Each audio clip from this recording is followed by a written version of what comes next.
شہباز شریف کی جنٹلمین سفارتکاری نے ٹرمپ کا دل بھی جیت لیا۔ پہلی ہی ملاقات کی مسکراہٹوں نے برسوں کا فاصلہ سمیٹ کر رکھ دیا۔ دونوں قائدین میں دیر تک راز و نیاز سے بے تکلف گفتگو ہوتی رہی۔ امریکی صدر نے شہباز شریف کا ہاتھ دیر تک تھامے رکھا۔ اسحاق ڈار سے ہاتھ ملانے کے دوران امریکی صدر نے شہباز شریف سے گفتگو جاری رکھی۔ ٹرمپ کا تھمز اپ کا اشارہ دنیا میں وائرل ہو گیا۔ نیو یارک میں اقوام عالم کا کرکٹ پاکستان ہر آنکھ کا تارا بن گیا۔ شہباز شریف کی ایشیا سے مشرق وسطی اور یورپ تک پاکستان کی بہترین نمائندگی۔ چین، قطر، اردن، کویت، انڈونیشیا اور آسٹریا کے سربراہان سے بے تکلف گفتگو سے محفل زعفران زاد۔ شہباز شریف کی آسٹریا کے فیڈرل چانسلر سے جرمن میں گفتگو۔ وزیر اعظم نے 80 کی دہائی کے دورہ آسٹریا کا بتایا۔ پاکستان سے اقوام عالم کی بڑھتی قربتیں دیکھ کر دشمن جل بھن گئے۔ غزہ میں جنگ رکوائیں، پاکستان سمیت 8 مسلم ممالک کے سربراہوں کا ٹرمپ سے مطالبہ۔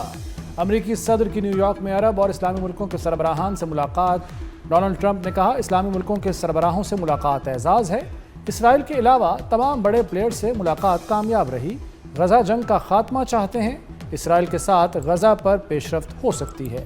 ملاقات میں پاکستان، سعودی عرب، قطر، انڈونیشیا کے سربراہان شریک ہوئے۔ ترکی، مصر، متحدہ عرب امارات اور اردن کے سربراہان بھی موجود تھے۔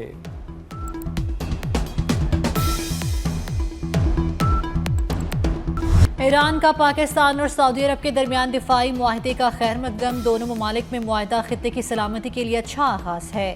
ایرانی صدر مسعود پزشکیان کا اقوام متحدہ کی جنرل اسمبلی سے خطاب۔ کہا ایرانی جوہری پروگرام پر امن مقصد کے لیے ہے۔ یورپ نے امریکی حمایت پر ہمارے خلاف پابندیاں لگائیں۔ ایران کسی کے سامنے گھٹنے نہیں ٹیکے گا۔ انڈونیشیا 20,000 امن فوج غزہ میں بھیجنے کو تیار۔ انڈونیشیا کے صدر پرابوو سبیانتو کا جنرل اسمبلی میں خطاب۔ کہا انڈونیشیا امن دستوں میں سب سے زیادہ تعاون کرتا ہے۔ سلامتی کونسل یا جنرل اسمبلی کو فیصلہ کرنا ہے۔ قیام امن کے لیے غزہ فوج بھیجنے کو تیار ہیں۔ یوکرین سمیت کہیں بھی امن دستے بھیجنے کو تیار ہیں۔ امریکی صدر ٹرمپ امن کا نوبیل انعام چاہتے ہیں تو غزہ جنگ بند کرائے۔ فرانسیسی صدر ایمانوئل میکرون کا کہنا ہے کہ دنیا کو چاہیے امن کو اپنا ہدف بنائے۔ صدر ٹرمپ ہی غزہ جنگ بند کرا سکتے ہیں۔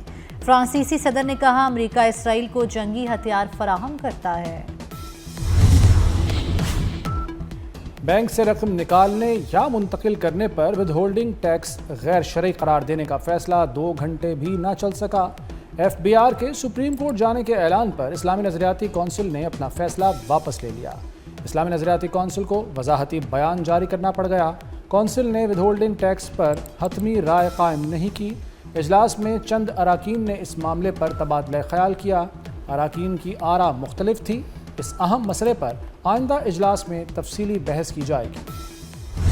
سیلاب نے معیشت پر اثرات ڈالے ہیں، اسے IMF جائزے میں شامل کریں۔ وزیر اعظم شہباز شریف کا MD IMF سے ملاقات کے دوران مطالبہ۔ کہا IMF کے تحت اہداف میں پیش رفت ہو رہی ہے۔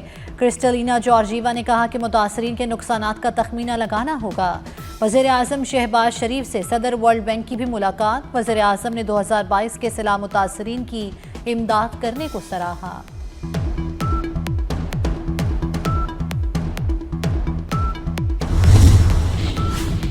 سیلاب نے پنجاب کے زرخیز کھیت اجاڑ دیے، سرسبز باغات بھی اجڑ گئے، زرعی اور دیہی معیشت برباد ہو گئی۔ کپاس سمیت چاول، گنے، سبزیوں اور پھلوں کی فصلوں کو نقصان پہنچنے کے باعث غذائی قلت کا خدشہ بھی پیدا ہو گیا۔ صدر پاکستان کسان اتحاد خالد کھوکھر نے کپاس کی فصل کو پہنچنے والے نقصان کو بڑا خسارہ قرار دے دیا۔ کہتے ہیں زرعی اراضی کو سیلاب سے ناقابل تلافی نقصان پہنچا ہے، کسانوں کو ریلیف دیا جائے۔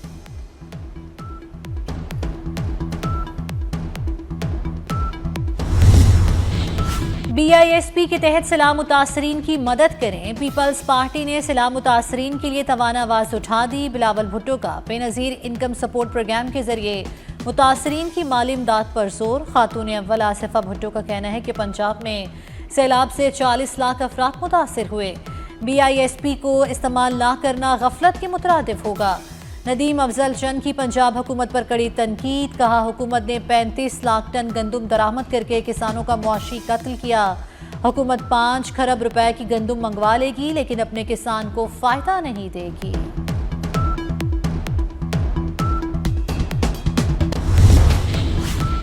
کوٹری بیراج پر پانی کی آمد مزید بڑھ گئی۔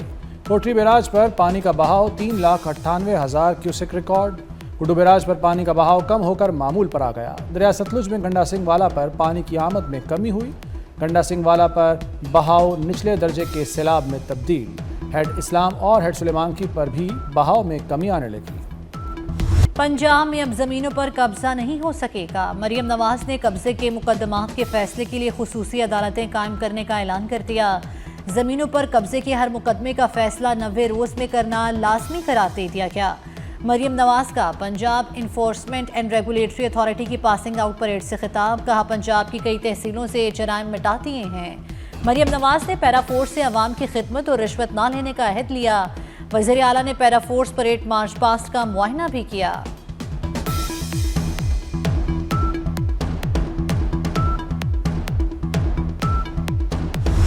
ہم صوبوں کو توڑنے کی نہیں، نئے بنانے کی بات کر رہے ہیں۔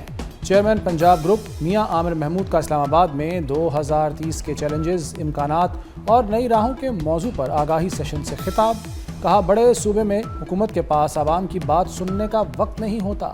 حکومتی پالیسیوں کی وجہ سے ملک ترقی کرتے ہیں۔ یکساں فنڈز ملنے سے کسی صوبے کو شکایت نہیں ہوگی۔ سروے میں ثابت ہوا ہمارے ادارے کمزور ہیں۔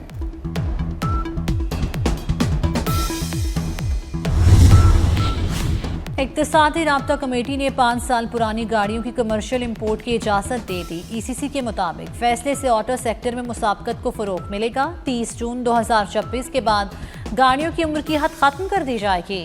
اقتصادی رابطہ کمیٹی نے امپورٹ پالیسی آرڈر 2022 میں ترامیم کی منظوری دے دی۔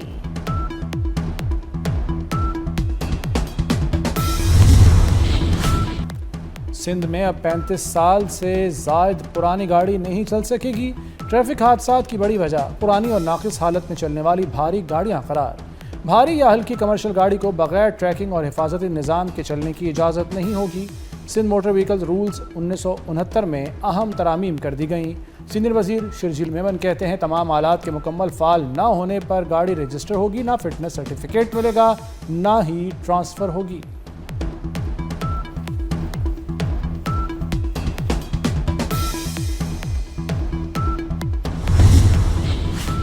سیکیورٹی فورسز کا ڈیرہ اسماعیل خان کے علاقے درابن میں خفیہ اطلاع پر operation. I S P R کے مطابق کارروائی میں 13 بھارتی اسپانسرڈ فارج ہلاک ہو گئے۔ مارے گئے دہشت گردوں سے اسلحہ اور گولہ بارود بھی برآمد ہوا۔ وزیر داخلہ محسن نقوی کا کامیاب کارروائی پر سیکیورٹی فورسز کو خراج تحسین۔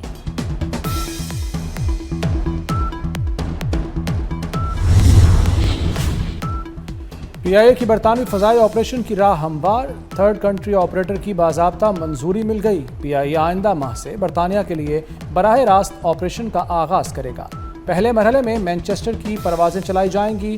برمنگھم اور لندن بھی نیٹ ورک میں شامل کیا جائے گا۔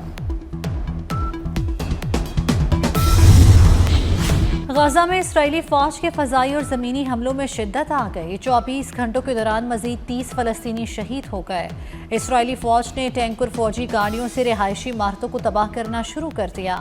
حماس نے امریکی صدر ٹرمپ کا جنگ بندی تجاویز نہ ماننے کا الزام مسترد کر دیا۔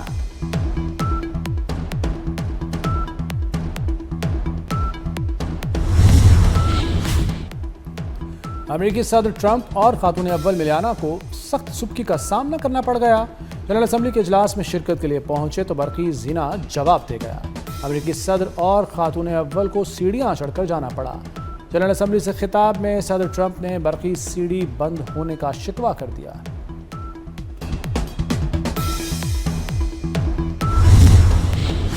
میئر لندن صادق خان کا ٹرمپ کے الزامات پر سخت رد عمل، کہا ٹرمپ کے بے بنیاد اور تعصب پر مبنی بیانات کا جواب دینا مناسب نہیں سمجھتا۔ ٹرمپ نسل پرست، عورت مخالف اور اسلاموفوبک ہے۔ لندن دنیا کا عظیم شہر ہے، امریکی باشندے اس کی کشش میں آ رہے ہیں۔ آن لائن گیم کھیلتے والدہ، بھائی، 2 بہنوں کے قاتل کو 100 سال قید کی سزا۔ ایڈیشنل سیشن جج لاہور ریاض احمد نے قتل کے مقدمے کا فیصلہ سنا دیا۔ پولیس نے 2022 میں مقدمہ درج کیا تھا۔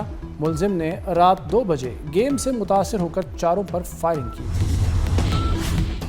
کراچی کی تاریخ کا سب سے بڑا جنسی سکینڈل، 4 متاثرہ بچیوں نے گرفتار ملزم کو سزائے موت دینے کا مطالبہ کر دیا۔ چاروں بچیوں کا بیان تفتیش افسر نے جوڈیشل میجسٹریٹ کے روبرو پیش کر دیا۔ متاثرہ بچیوں نے بیان ریکارڈ کراتے ہوئے ملزم کو شناخت بھی کر لیا۔ امریکی شہر ڈیلس میں وفاقی امیگریشن دفتر پر فائرنگ، 2 افراد ہلاک، متعدد زخمی ہو گئے۔ میڈیا رپورٹ کے مطابق حملہ آور نے قریبی عمارت کی چھت سے فائرنگ کی۔ حملہ آور نے فائرنگ کرنے کے بعد خود کو گولی مار کر خودکشی کر لی۔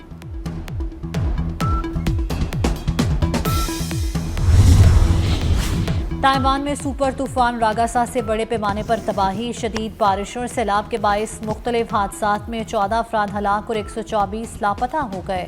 مشرقی علاقے ہمالین کاؤنٹی میں جھیل کا پانی آبادی میں داخل ہونے سے املاک کو نقصان پہنچا۔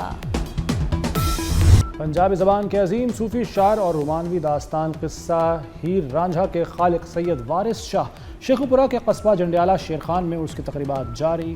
ملک بھر سے زائرین کی بڑی تعداد میں مزار سید وارث شاہ پر حاضری۔ کل صوفی نائٹ کا انعقاد کیا جائے گا۔ صوفی نائٹ میں نامور لوگ فنکار اپنے فن کا مظاہرہ کریں گے۔